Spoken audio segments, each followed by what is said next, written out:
Hello, we are live. It's Ariel Serber with Breana Patel. Thank you so much for joining.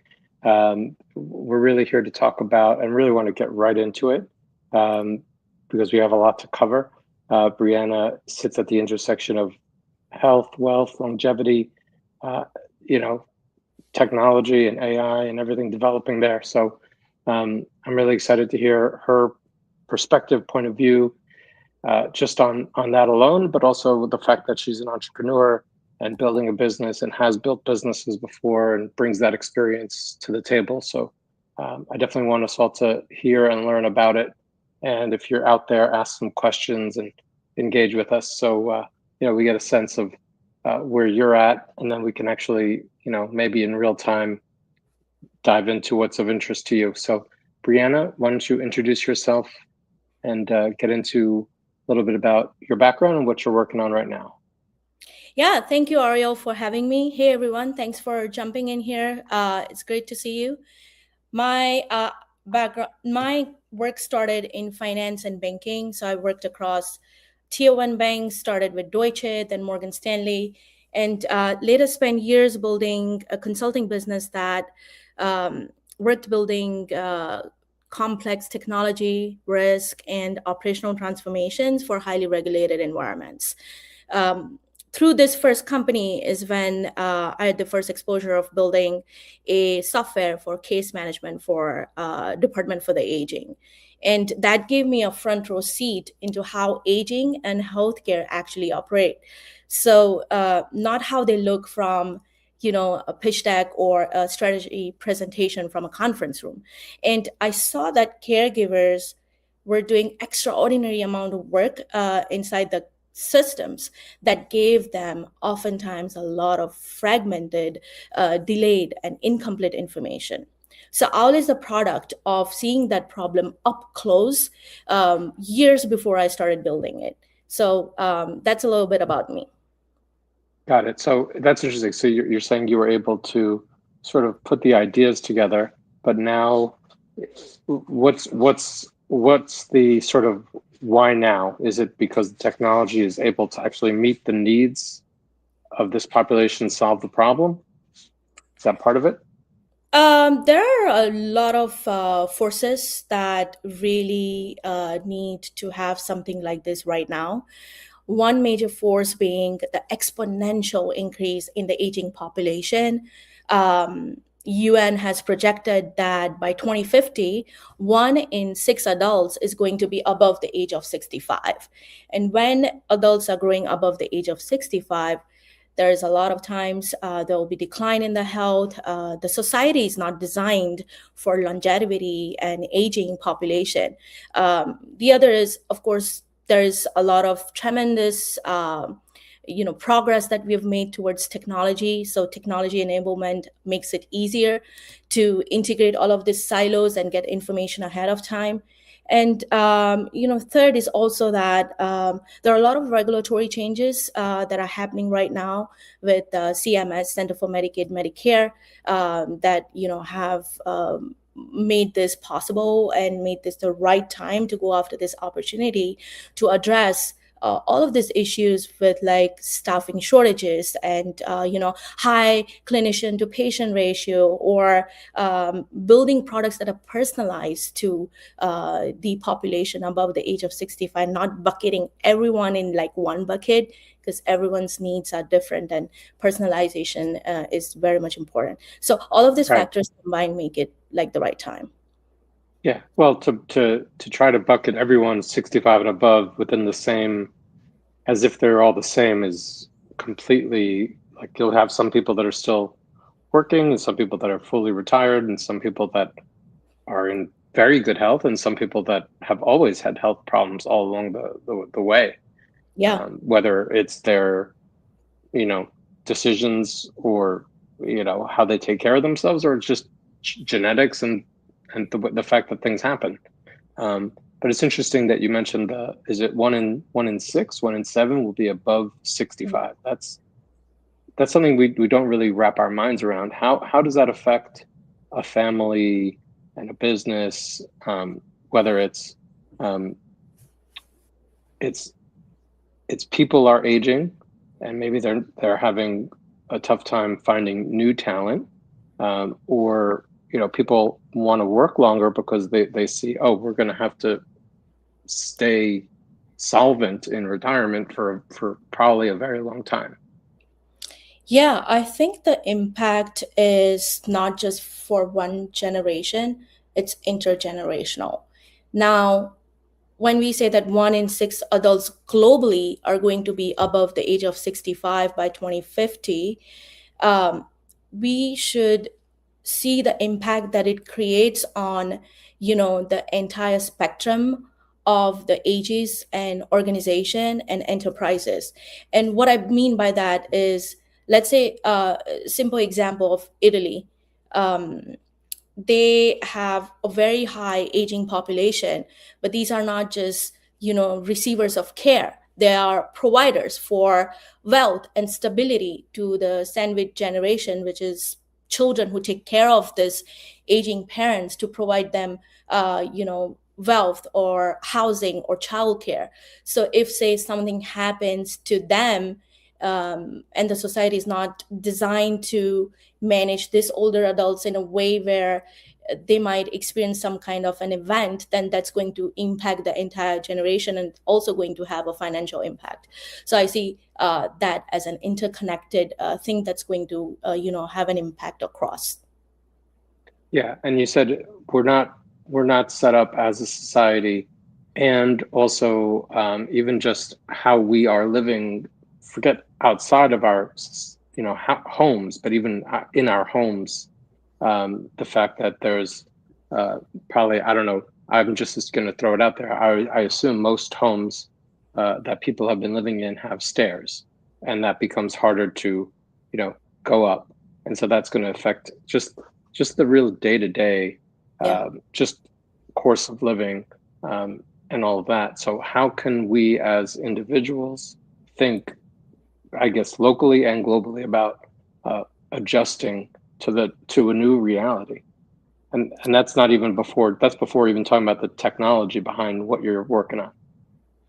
Yeah, absolutely. So, like you rightly said, homes have stairs, and there are many other issues also in the way we are designed. The problem is, as a society, we were designed for a much shorter lifespan, and we got very good at extending the lifespan, but we have not yet become equally good at supporting the health, the independence, the dignity, the wealth across those additional years that we have acquired in this longer lifespan. So I see that there is going to be large structural shifts happening across the society. It would affect healthcare, financial services, insurance, retirement planning, transportation, and employment. And the major problem is that, I mean, there are 5 companies solving in each of these verticals, but there is not a connective tissue across this inter industry that would tell that, hey, this resident is 75 and has been using autonomous rideshare for some time, but now this person is not using these rides for a very long time. There's quite a possibility that they are isolated and a decline is happening. So I feel that every company is sitting on this data that has predictive signal, and then we need to somehow find a way to integrate for the person as a whole across all of these areas, not just healthcare, to come up with these predictive signals to manage all of this.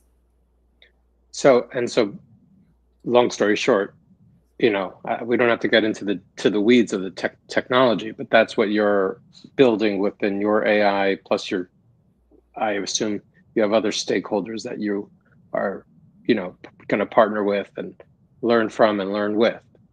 And also, just to mention, you are within the an MIT accelerator. So can you speak about that for a short minute as well?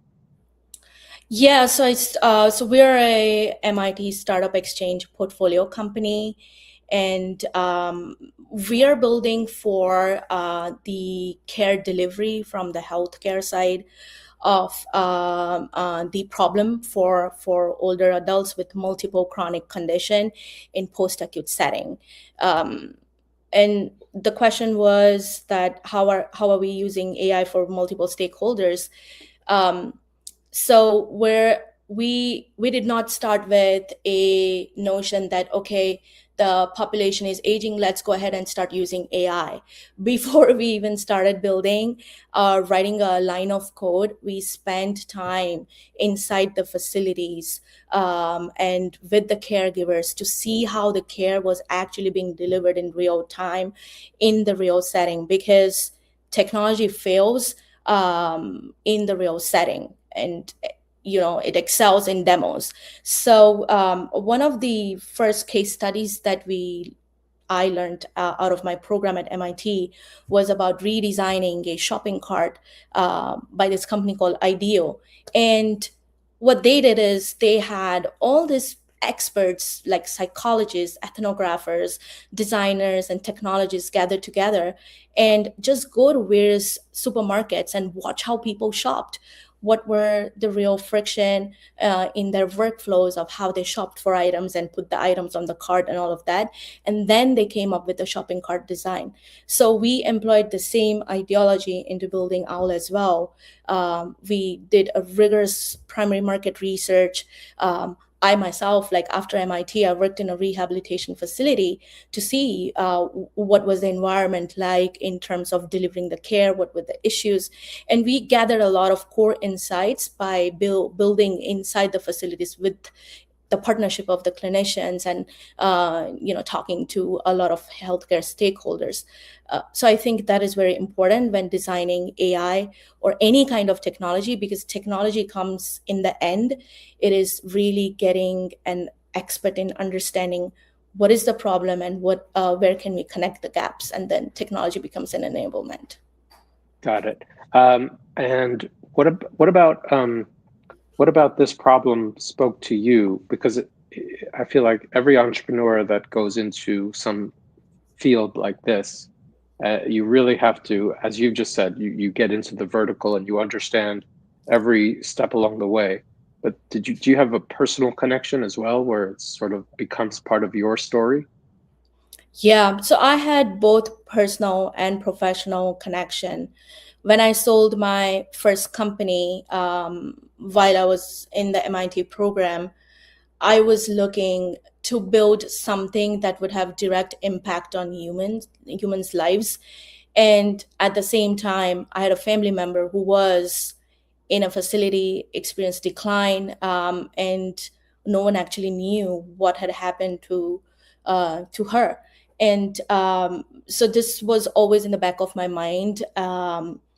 And what I found is that the problem is that our healthcare is all funded and centered around um, analyzing after something happens to the patient versus looking at it before something happens. So, what I'm trying to say is it's more snapshot assessment of the patient. Like you look at the patient when they're visiting a clinician, or when the rounds are being done, or when there's telehealth appointments, but no one but human deterioration doesn't wait for the snapshots. It's continuous and it keeps on happening. So all of those things combined, I saw like a huge gap, and had a Mhm. personal connection as well as professional insight while I was delivering this product and services for the Department for the Aging. Led Got me it. to working this. Got it. No, that's I think that's an important piece of the pie, or like you're putting together a puzzle when you're building a business. We have a question, which is how can we raise awareness and provide clear guidance to people above 65 and their loved ones so they can take the necessary measures to address their future needs ahead of time, which speaks to what you just said. It's about being proactive Yeah. and be future ready. So that's really the whole, $1 trillion question, I guess. I think it's about building the awareness of the benefits of being proactive, because it's kind of looking at this analogy of say forest fire. If we look at the first spark of a small shrub catching fire and then just extinguish it right then and there, it's not going to expand into a forest fire. um, I think that's the way we need to look at it from the aging perspective. We need to be proactive. We need to design a system, have open conversation, and then identify, how can we be proactive about, rather than waiting until something happens. We need to prevent it altogether. So that is the awareness that we need to build. And also, um, aging should be dignified. It's not something that is, I recently wrote that article, Aging is Not a Disease. I mean, there needs to be an awareness about that in the society, that aging can happen in a healthy way, in a way that has good perception, versus all aging people who are aging just require help. These are also providers, these Right. are also employees. So that's the mindset that needs to shift. So what are some ways to shift the mindset? Well, I think there needs to be a lot of public private partnerships that will also enable this.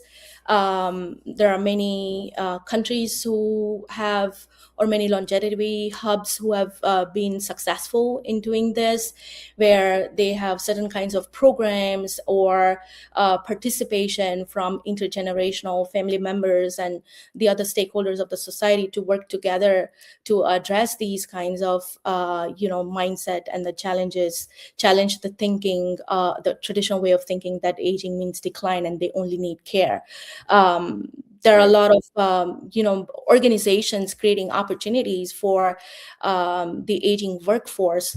I feel people who would be above the age of 65 bring a tremendous amount of experience from the industry, could be coaching the younger generation for a lot of things. So those are the various things, I guess, and awareness needs to be built, both with a public private partnership and like a wider awareness. Yeah, but I think it needs to go a little bit deeper than that in the motivation, because it sounds good and it does sound great and it Yeah. makes sense logically. But as you know, and we all know, like things don't happen just because they're logical. There has to be sometimes an incentive behind it. So, are there any ways to incentivize this kind of behavior? I don't know if it's tax credits or I think once it comes to, you know, the money side, obviously this is an expensive kind of piece of everyone's life. I think last week or 2 weeks ago there was a story that in every the average retiree will spend something like 200,000 in just in healthcare. Yeah. That's not that's an average. So uh, could be a lot more, and we all know how averages work. So or we should. That's actually uh, mathematical literacy and financial literacy, I think, also need to come up as people are getting into their 30s and 40s and 50s, so that by the time they're in that zone of figuring out the next stage of their lives, and they have kids that are older, maybe grandkids, and maybe they even have parents of their own still alive, so Right. they're still in a sandwich. Um, so I think it'll also come down to definitely governments and definitely financial institutions, banks. You mentioned the insurers, different that whole sector. How are you seeing that play out, or are you already seeing it play out today? And are you talking to these institutions? Yeah, I think that health and wealth, I don't, it's kind of impossible to separate health from wealth, because the traditional image is that aging is becoming more complicated, but at the same time it creates an interconnected financial economic impact, because like you said, that these older adults may also be caring for their parents, and then they have children and grandchildren. So say, if we look at it from the perspective of loss of independence, then that is going to have a financial impact not only on their personal finances, but it would lead to hospitalization, and then it will impact the health system, the system as a whole as well, and also impact the financial security of several generations. So that is why I feel that longevity cannot be addressed as just a separate healthcare issue and put wealth out of the equation. I think they're all very related, and having those incentivization um, for for businesses that are building in this space, it becomes so important to, of course, you have to, as a business, find the pain point, but you also have to find your pay point. And I think that is also very important in this line, because incentivization will definitely drive a lot of funding and change in the overall infrastructure for enabling a society for aging. Sure. And what have been the challenges of, as you've seen it in this industry, for funding for this ecosystem and sector? And where are the best sources of funds? Is it the insurance companies and sort of maybe the corporate venture?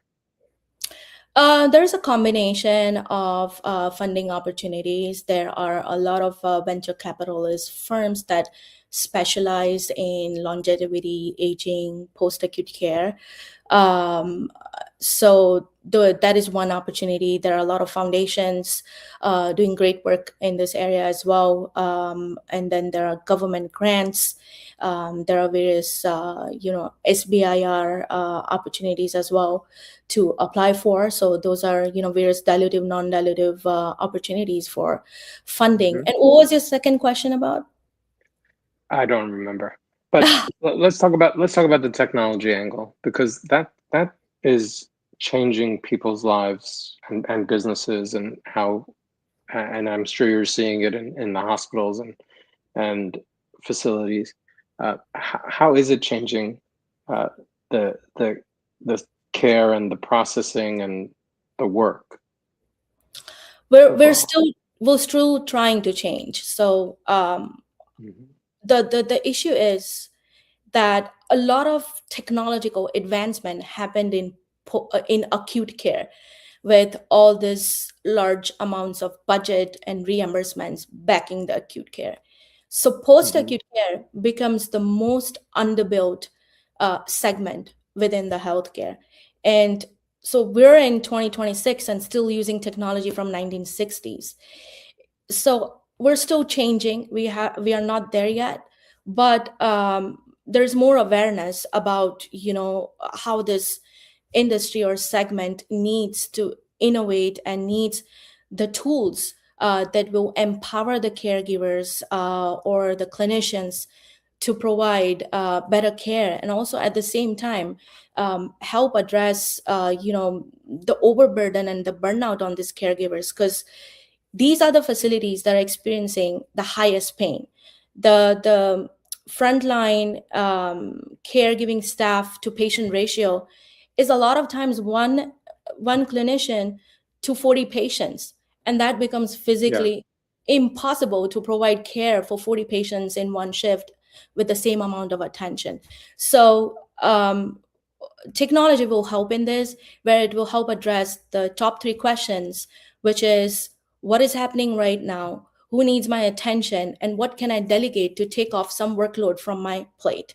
Because how much can one person do? I mean, I have seen clinicians would not even be able to take breaks for having water or using the bathroom. So this is placing a tremendous amount of burden on the caregivers, and on top of that we have sure. shortage of the staff. So Sure. all of these will be addressed with the Yeah. Yeah. right. Well, we're all going through a demographic shift, so it's all like, yeah, the overall population is aging and the population of caregivers is aging as well. So they're either retiring or moving or changing what they're doing. So I guess how technology aside, how can the um, recruitment and talent shortage be addressed? Oh, you're so right about it. Like a lot of nurses don't want to work on the bedside. Post COVID, a lot of them went into administrative roles, and that places a lot of shortage. The other issue is, as we talked about earlier, fragmentation of information. Like we have a lot of data segregated across different sources, but there's not a way to know in real time what to do and how to do it and when to do it. As a result, this along with a lot of work pressure, it's placing a burden on the caregivers to click through 5 screens and log into various systems. So we are done with the phase of creating all these complex dashboards. Because I've never heard a nurse say that, okay, to make my shift better, I just need a new dashboard. I think we need to create like a nervous system that connects things together. And once we provide these kinds of intuitive tools that, don't create additional tasks for the workforce, Right. we can recruit more staff members so that there's less turnover and churn because of the reduced burnout. Right. So you're saying that that's the problem you're really solving. That's the value you're adding really, Yeah. which is, I mean, that would be tremendous, right? Um, Yeah. let's talk about business building for a minute. So you built a business in the past. What are your takeaways from doing that and your learnings that and sometimes the things that don't work are what we learned the most from. So what are you putting into this new startup from what you took away from the old one? um Building business is definitely a team sport. And what I learned from my first business is that one needs to idea is overrated. What is so important is to spend a lot of time with your users and your customers to really understand what they do, how they do it, what kind of vocabulary they use in describing their problems. So being very customer centric is so important, and at the same time understanding how to manage the business is super important. For example, having free cash flow is like oxygen in running any business. And I realized that from building my first company, because it provided services to large tier one banks and institutions where payment terms are really long. And so it becomes very important to have that creative financing hat on as a owner or CEO of the company.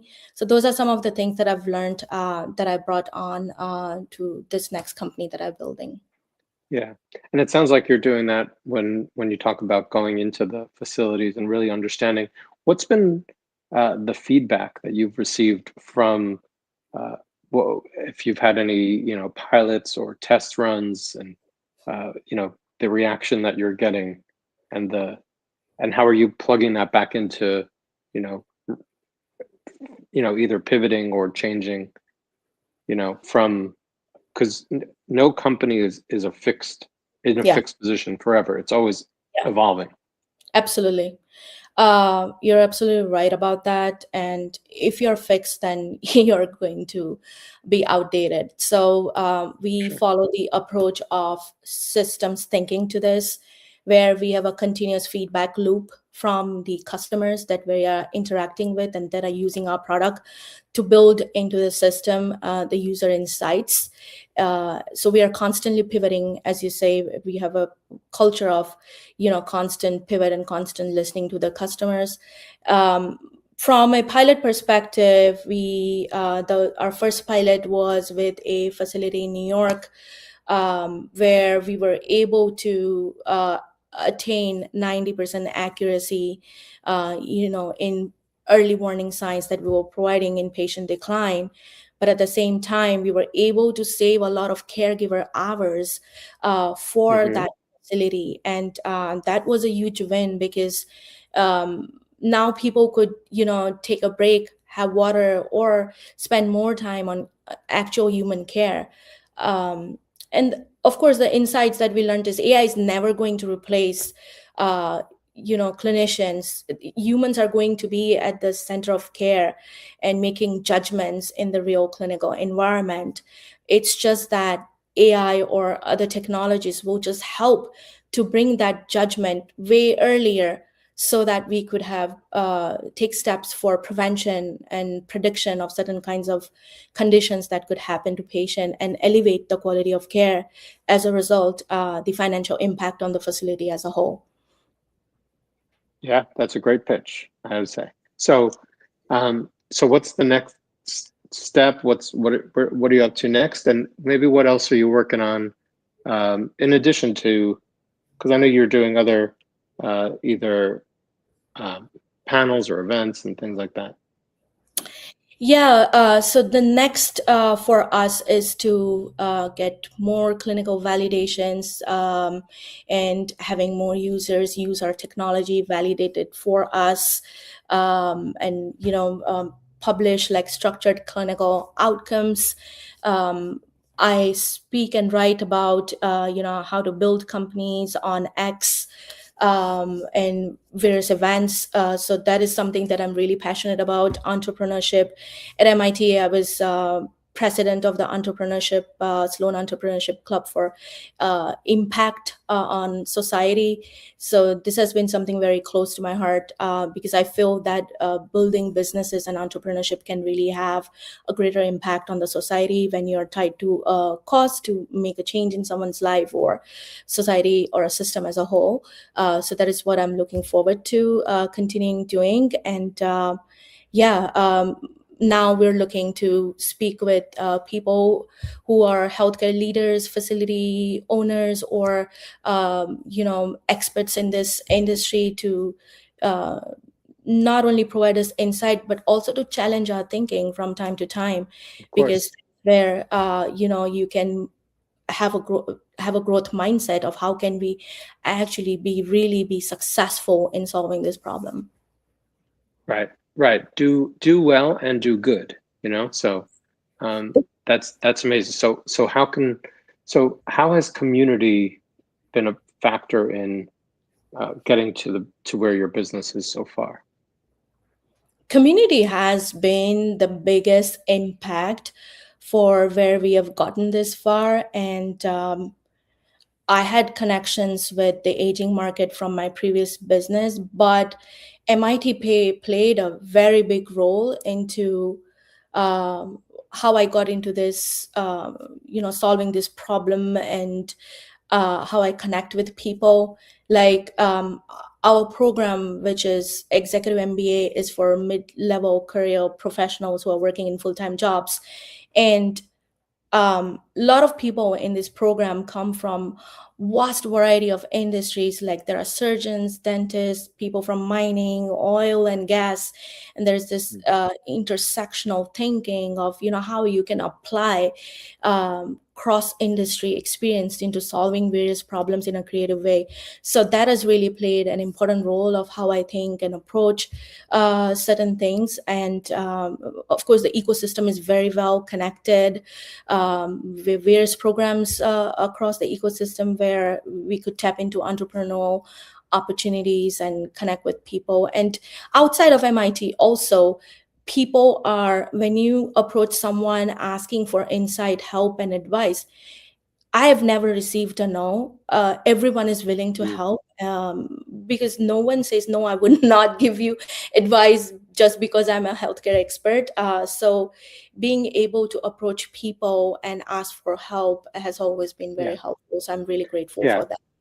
And the truth is, if people are going to gatekeep their knowledge, it's like you clearly see there's no future in building. You can't hit your head against the wall, and there's always someone else to talk to that will give you that advice and give you the feedback and all that good stuff.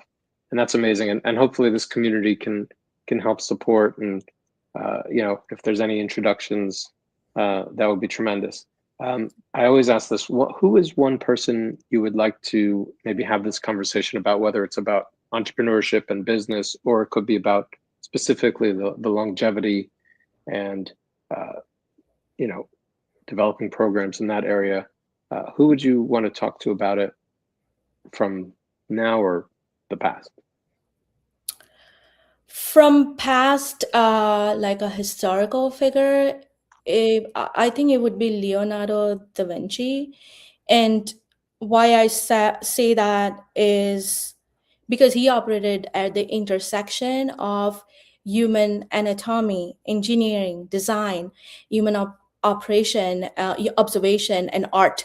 So it would be interesting to get his perspective on how he thinks about longevity and modern intelligence and medicine, and while still preserving his deep curiosity about human body and human behavior. So Yeah. that would be one person that um, I would like to speak with from the past. Okay. I love that. What maybe if you want to give your, final takeaways and insights and thoughts, and then we'll wrap up. Yeah, my final takeaway is that let's not wait for a crisis to happen and act before it becomes an emergency or before it becomes an electronic medical record. So we need to have open dialogue about talking early about preferences, financial readiness, caregiving, responsibilities, housing, technology, and for people building in this space. I mean, seen a lot of products. To give you an example, recently I was speaking with a friend and I told her that there's this soft toy that sits in a person's home who is, like above the age of 75, to sit and talk to them to help with loneliness. And they were like, how sad is that? Because it kind of stigmatizes the older adult that now they have to speak with this doll. So we need to build technology that is around the mindset of this generation and not something that looks cool and sounds cool. So I think that is one takeaway or practical advice that I would want to part with, that build it with the end user in mind versus just taking some fancy technology in a lab or from a conference room and creating hype about it. Right. Because at the end of the day, you need to be solving actual problems, and that way like what you said before about actual making impact, real impact on real people. That's what the technology is there for, Yeah. not to be sort of a showy kind of new toy. All You right. seem So very right. Sorry, just wanted to yeah, no, yeah, because you went in a very good point there. And to sum it up, the technology should be invisible. That doesn't create steps for a person to do various things to be able to babysit the technology. Instead, the technology should free them and be invisible, just like a light bulb in a room. So that's how we need to build technology for this, longevity economy, I feel. that's amazing. Thank you so much for joining, and please add any links or uh, your newsletters or anything else you want people to find you on, and we'll keep tabs and keep in touch. Thank you so much for having me. This was fun. Appreciate Yeah, it. it was really fun. Of course. Take care now.